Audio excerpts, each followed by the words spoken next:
तर विषारी कफ सिरपवरून सामनातून हल्लाबोल करण्यात आलाय। लहान मुलांच्या मृत्यूला सरकार जबाबदार असल्याचा आरोप करण्यात आलेला आहे। सरकारवर सदोष मनुष्यवधाचा गुन्हा दाखल करण्याची मागणी करण्यात आली आहे। कफ सिरपमुळे 17 लहान मुलांचा मृत्यू झालेला आहे। तर कफ सिरप म्हणजे रोगापेक्षा इलाज भयंकर असल्याची टीकाही करण्यात आलेली आहे। दरम्यान सामनातून नेमके काय आरोप करण्यात आलेले आहेत पाहूया। रोगापेक्षा इलाज भयंकर अशी एक म्हण आहे।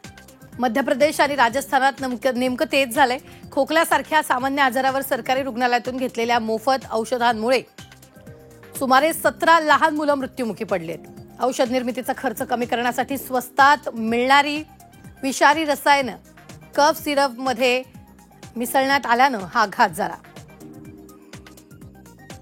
खोकल्याच्या औषधाच्या नावाखाली सरळ सरळ विषाच्या बाटल्या वाटल्या जात होत्या। सरकारने केलेल्या विषप्रयोगामुळे चिमुरड्यांचा मृत्यूचं तांडव घडलंय। सुशासन या शब्दाचा डांगोरा पिटणाऱ्या राज्यकर्त्यांवर या विषप्रयोगाबद्दल सदोष मनुष्यवधाचा गुन्हा दाखल व्हायलाच हवा असं सामनात आहे।